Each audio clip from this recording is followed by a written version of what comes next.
pemberian pupuk kandang 3 bulan sebelum penanaman. Ini Agustus, September, Oktober, November. Insya Allah di bulan November kita sudah siap untuk ditanam. Dan di dalamnya kita kasih pupuk kandang mentah. Nah, ini kuncinya. Karena memang pupuk dasar atau pupuk kandang saat penanaman itu kunci sukses pertumbuhan nantinya. Kebanyakan orang itu juga takut ketika mau tanam bibit alpukat, namun nanti pupuk kandangnya masih mentah. Takutnya nanti malah pohon kurang bagus. Itu kami sangat setuju.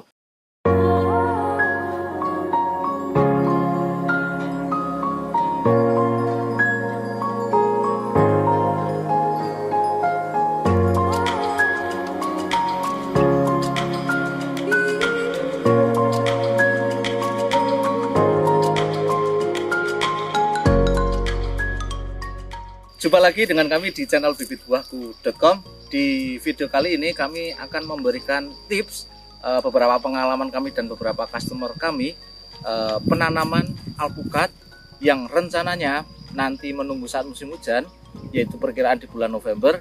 Maka di bulan ini, yaitu sekitar bulan Agustus, di mana puncak panas musim panas, itu kita sudah mulai mempersiapkannya. Dan kenapa hal itu dan bagaimanakah caranya, nanti kita jelaskan lebih lengkap, dan ini beberapa bahan yang nanti kita siapkan, dan simak video kami sampai selesai.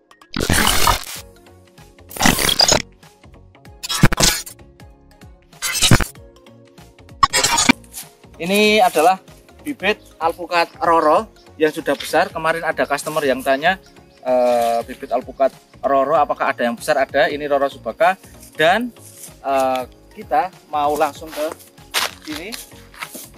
Lubang tanam yang sudah kita buat kemarin seminggu yang lalu, dan baru kita masukkan pupuk kandang sekitar 2 hari yang lalu. Dan ini kita mau mencoba memberikan starter atau bakteri.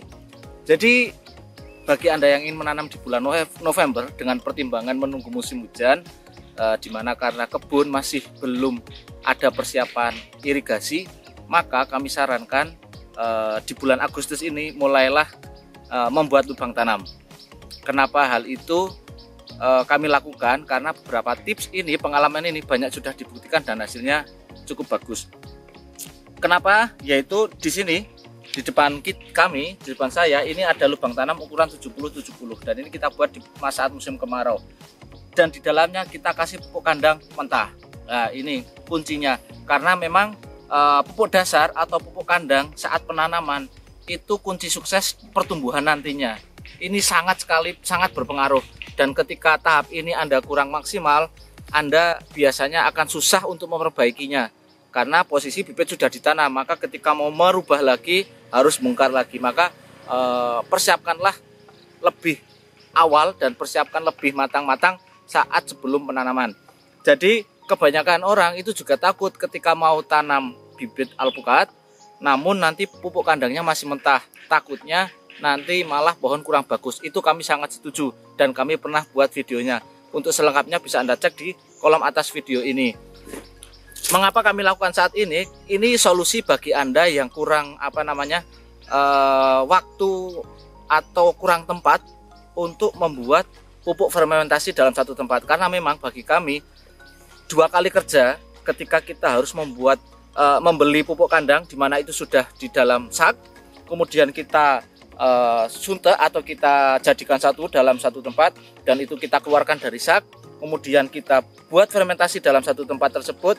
Nanti ketika mau tanam, ambil dan masukkan ke dalam sak lagi, dan kita masukkan ke satu lubang, itu 2 kali kerja memang. Nah, salah satu cara yang bisa kami lakukan, dan ini sangat efektif, adalah pemberian pupuk kandang 3 bulan sebelum penanaman. Ini Agustus, September, Oktober, November. Insya Allah di bulan November kita sudah siap untuk ditanam. Nah, ini adalah pupuk kandang kambing yang sudah kita masukkan. Kemudian sebenarnya setelah dimasukkan itu bisa Anda biarkan, dengan catatan bisa Anda tutup dengan dedaunan.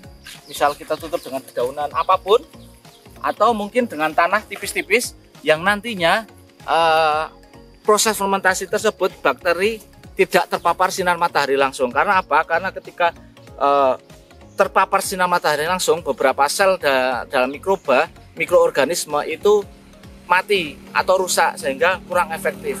Jadi setelah dimasukkan, tutup tipis-tipis dan biarkan. Itu opsi pertama. Untuk lebih optimal lagi, setelah kita masukkan pupuk kandang, kita bisa memasukkan starter. Bisa E4.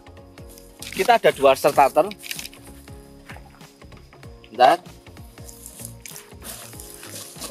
Kita ada 2 starter di sini, yaitu E4 dan MA11. Ini kita tidak di-endorse. Ini memang share murni pengalaman kami. Yang satu E4 dan yang satu MA11. E4 ini mudah sekali dijumpai di toko pertanian, terutama kalau yang MA11 ini agak susah. Harganya pun lebih mahal, hampir 3-4 kalinya untuk harganya. Namun apa kelebihan dari MA11 nanti kita sampaikan. Jadi setelah pupuk kita masukkan, kemudian kita masukkan E4 ke dalam air 1 liter. Dengan E4 cukup 2 tutup saja, dan air yang kita kasih molase atau tetes tebu, dan kemudian kita siramkan sampai benar-benar lembab. Kemudian kita tutup dengan dedaunan saja, jangan tanah. Karena apa? Nanti kita harus aduk lagi. Jadi ketika kita menggunakan E4 itu tiap 2 hari harus kita aduk. Kenapa demikian? Karena di E4 ini mayoritas bakterinya bakteri aerob. Jadi dia membutuhkan udara atau oksigen. Dan bakteri anaerobnya juga ada, tapi hanya sangat sedikit perbandingannya. Contohnya yaitu bakteri lactobacillus kalau nggak salah. Jadi jika bagian atas itu mungkin bakteri bisa berkembang biak dengan baik, tapi bagian bawahnya itu kurang bagus perkembangannya karena dia tidak mendapatkan oksigen atau udara. Apalagi jika yang digunakan adalah pupuk kandang sapi, di mana itu sangat rapat, berbeda dengan kambing yang dia masih bulat-bulat, rongga-rongganya masih banyak. Kalau untuk sapi itu harus lebih diaduk lagi, dan tiap 2 hari sekali sampai 2 minggu. Jadi mungkin 7 kali pengadukan. Itu yang kami lakukan ketika menggunakan E4. Nah, kalau sudah 1 minggu, 2 minggu setelah tiap 2 hari diaduk, baru bisa ditutup tanah tipis-tipis dan biarkan sampai nanti 2 minggu sebelum tanam. 2 minggu sebelum tanam diaduk lagi beserta dimasukkan media, ditutup, kemudian di 2 minggu berikutnya bibit ditanam. Itu berbeda dengan MA11. MA11 ini kami sudah praktekkan, memang kita tidak di-endorse. Sekali lagi kita sampaikan tidak di-endorse karena memang ini share murni pengalaman.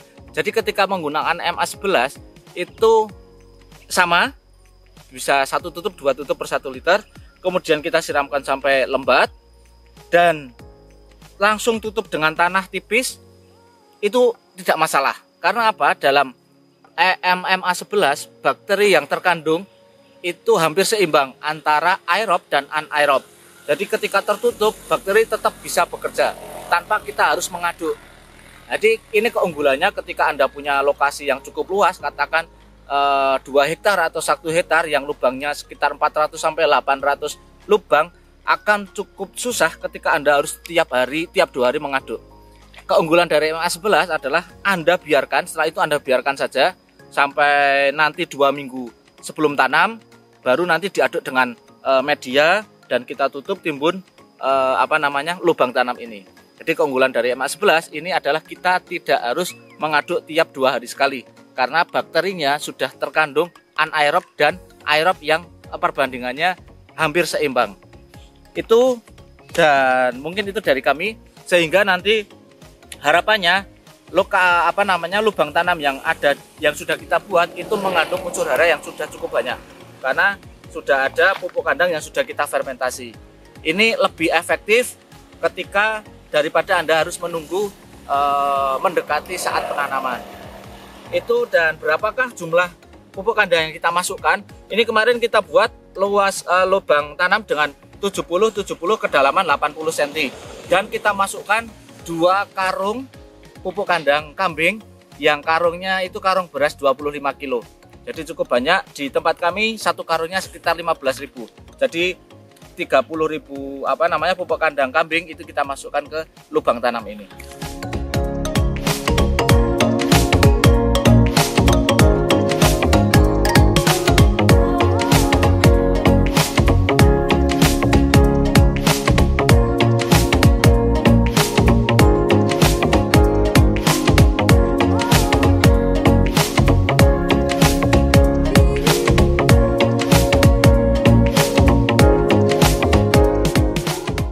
Dan juga selama proses fermentasi berjalan dari mulai bulan Agustus katakan sampai November, Anda bisa menyiapkan bibitnya terlebih dahulu.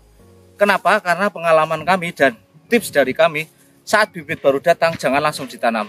Butuh dia proses minimal 1 minggu, 2 minggu, 1 minggu minimal untuk dia adaptasi dengan kondisi lingkungan sekitar kebun Anda. Jadi tips dari kami, lebih lama lebih bagus, katakan Agustus, September Anda mulai menyiapkan bibitnya, Anda taruh di kebun, dikasih paranet selama 3 hari minimal, tergantung cuaca panasnya. Tapi enaknya Anda ketika mau merawat itu hanya dalam satu lingkup atau lokasi yang kecil untuk bibit yang mau ditanam. Karantinanya di lokasi yang kecil. Berbeda ketika nanti 1 minggu langsung ditanam, proses adaptasinya masih berjalan dan Anda harus merawatnya dengan jarak katakan 5 meter itu lebih susah.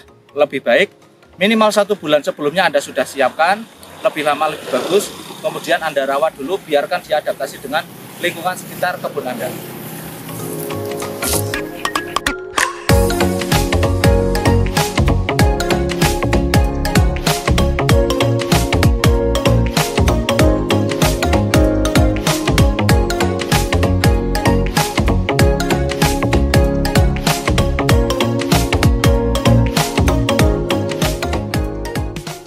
Itu saja dari kami, dan untuk mendapatkan MA11 ini kami kurang tahu, mungkin di Facebook ada, kami tidak jualan di sini. Mungkin Anda bisa cari-cari di Facebook atau di marketplace, dan ini sudah kami buktikan cukup bagus. Meskipun ketika Anda menggunakan MA4 itu juga tidak masalah. Meskipun Anda tanpa menggunakan starter MA4, MA11 itu juga tidak masalah, karena nanti juga tetap akan terfermentasi, hanya saja fermentasinya kurang sempurna dan cukup lama. Beda dengan M4 dan MA11, itu nanti starter yang akan mempercepat proses fermentasi. Itu saja dari kami. Jika menurut Anda video kami bermanfaat, silahkan klik like. Jika menurut Anda video kami kurang bermanfaat, silahkan dislike. Jangan lupa subscribe dan tulis komentar Anda di bawah ini. Terutama kami tunggu komentar-komentar bagi Anda yang punya pengalaman yang sama atau punya pengalaman lain yang lebih efektif. Silahkan tulis di kolom komentar. Nanti kita berbagi bersama dan biar calon pekebun bisa membaca komentar kami. Dan jangan lupa share video ini jika menurut Anda bermanfaat. Terima kasih, sekian. Ini bibit buahku, mana bibit buahmu?